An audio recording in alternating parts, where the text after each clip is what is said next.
Yo, what's up YouTube? My name is Shishi Zed. I am back in here with another video for you. You know how it goes, man. No more wasting time. Let's get it.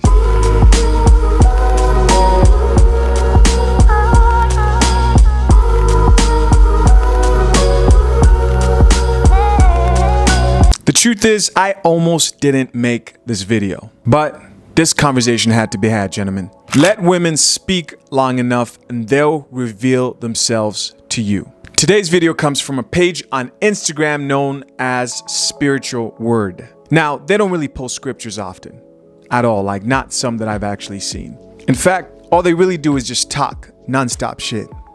But hey, we do that here too, constructively. So the Instagram page, Spiritual Word, shared a post by a girl, and this is what it said. It said, 3 inches feel like 8 when you love a nigga.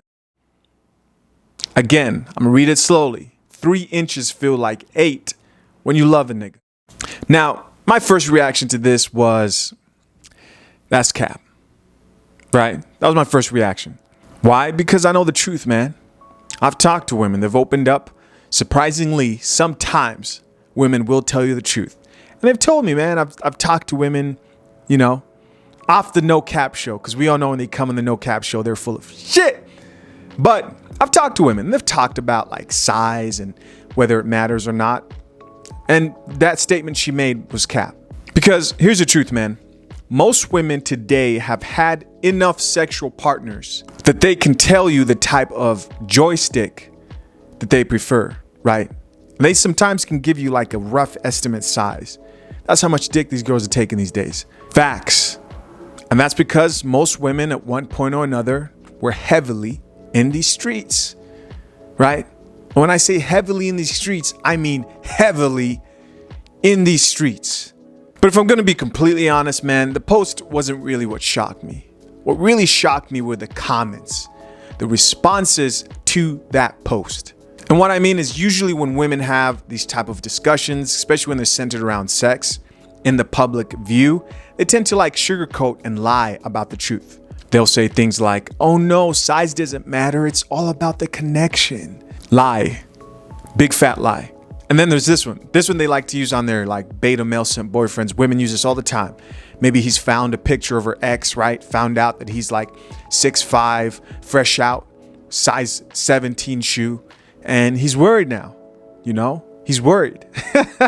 This is when she goes, oh baby, don't worry. Your size is perfect.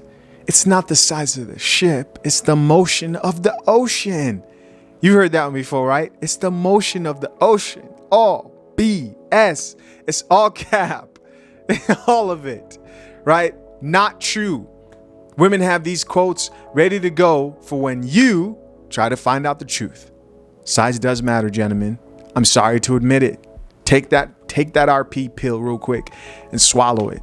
It does matter, but we're going to talk more about that later. But like I said, the comments to that post are what shocked me because I'm not used to women being so honest. Honest. They kept it real. Maybe a little bit too real. For example, this commenter said, my baby daddy built like a kid. I just didn't have anything to compare him to until I left. Damn. My baby daddy built like a kid. The disrespect. The disrespect. The disrespect. And then you're doing it on a public platform where he can see it. And here's the truth, man. And honestly, one of my followers on Instagram actually pointed this out to me because I posted on my story. I couldn't believe this shit, man. Posted on my story and I said, whoa, check this shit out. And one of my followers responded and said, this is more proof that body shaming men in public is okay, but body shaming women in public is wrong, right? That same page will post a whole lot of stuff about KS. They do it all the time. Oh, and you have women like hating within the comments. And I'll be honest with you, a good majority of people on that channel actually support KS, right? But they'll say, oh, he's shaming women. Oh, but we can make fun of men with 3-inch peckers, right? It's okay to make fun of men. Listen, man, you're living in a world where it's unacceptable to call out women on their BS. But for men, it's all jokes. Same thing I had in my last video, man. This is the theme. Welcome to the world. This equality thing that you guys think exists, this is for you women out here, doesn't obviously exist. It's never gonna exist. You know what I mean? Moving on. More comments. This commenter said, baby, once you've been with the horse, ain't shit a shrimp can do for you. Laughing emojis. Again, she said, once you've been with the horse, ain't shit a shrimp can do for you. And laughing emojis. Is she keeping it real? Yes, she is. For the most part. And you see, guys, this is why it's really important that men out here know that when a woman steps out on a relationship, on a marriage, it's a lot different from when a man steps out. If you just forget the whole emotional bonds, right? Forget the whole oxytocin and the bonding chemicals. Focus on only the pleasure you receive from sex, right? Focus just on that. When you smash, when she dips out on your relationship, smashes another dude, right? He's bigger. He's stretching her out. He's making her call his name. He's making her beg for mercy, right? She's speaking in tongues, nigga, right? When he does that to her, she's fucked up. Mentally, she's tasted what she's never had, and so her expectations have gone up. That's the other problem with women stepping out on relationships, man. The more a woman experiences, unfortunately, the more preferences she gets. The more she wants her man customized. She's trying to build the perfect man. At first, she was cool with any type of size at all, but now she wants a horse pecker. Now she wants a horse pecker. Because if she stayed loyal and faithful, right, she can't miss what she's never had. If she didn't spend a decade hot girl summer partying on the CC, she can't miss what she's never had. But the problem is most women today, modern day women, are slaves to the D. Slaves to the D. It's enslaved their minds, their body, right? But more on that later. Let's get back into these comments. So again, this is a response to the girl who said, 3 inches feels like 8 when you're in love, right? And this commenter responded and said, she said, no love, good enough for that. And what I'm assuming she means is there's no love out there that's good enough to be with the man that's rocking a 3-incher. Again, right in front of our eyes, man, we really see what black women in specific see black men as. Money and dick. Because like the commenter said, there's nothing a man can bring to the table that could have her let go of the horse pecker. So, does size matter? The truth is, yes, it does. But what you have to remember is it hasn't always mattered as much as it matters today. So when does size start to matter so much, right? When did a man's joystick start to matter? Its size. When did it start to matter so much to modern women? Well, it started when women decided they wanted to try and taste every horse pecker they could get their hands on. Because again, there was a time when women weren't as sexually liberated, right? And like I said earlier, you can't miss what you've never had. You see, as women hid behind movements like female empowerment to be the biggest 3 or 4s the world has ever laid their eyes on, they also grew a preference for the type of joystick they like, right? It's just natural. The more you try, the more you start to like it. They know. I mean, we see it all around us. Women tell us, we hear musicians and like female rappers talk about like, oh, I like a joystick with the curve in it. How do you think she knew that some joysticks have curves? She had to have tried at least 20 to 100 before finding out that, hey, these ones look different, right? And she finally found out like, hey, I like these ones. And you got to taste and see to know. I mean, we live in a time, man, where women have more preference on a joystick, right, than men have on coochie. It's like this, man. I'm from Zambia. Zambia is in Africa. And in Zambia, and I'm just using this as an example, right? In Zambia, my home country, there are people who've never had Mexican food. In fact, I would bet the majority of people there have never had Mexican food. There's not a lot of Mexicans in Africa. Anyways, my point is this. They don't know it, they don't miss it, and they don't know what they're missing out on, right? But go to Africa and give them a taste of Burrito Supreme. I know this is all fake Mexican food, man. Bear with me. Taco Bell. Give them a taste of Taco Bell. Some of them will love it. They'll never forget it. Why? Because they tasted it, right? You see, at one point, women didn't go through an extensive hoe phase. It didn't happen as much as it does today. And in the past, they didn't have preferences in horse peckers. You know what I mean? They didn't sit there and think to themselves, oh, I like this, I like that type, I like it, oh, I like it when it has a curve in it. That's a result of 304 galore. That's a result of an excess of women who belong to the streets. It's like people who try drugs, man. People who try drugs wish they never tried drugs because now they know how good it feels, right? Like that girl commented and said, hey, I thought my baby daddy was the best until I tried somebody with a horse pecker. I've been fucked up since. That's what she said. Because ideally, man, what's supposed to happen is you're supposed to find a woman who's not so damaged that she's not able to be customized for you, right? In a perfect world, a woman would find her man and enjoy him. He would please her and she wouldn't know any better, any difference, and she would accept that pleasure and actually enjoy it. But when she's been running through the streets, getting ran through, living the 304 life, hot girl summer life for a decade, and at 30, now she's trying to get married. Now she's wondering where all the good men at. Now she's trying to figure out why no one has good sex. And my point is this. Too many women today are slaves to the D.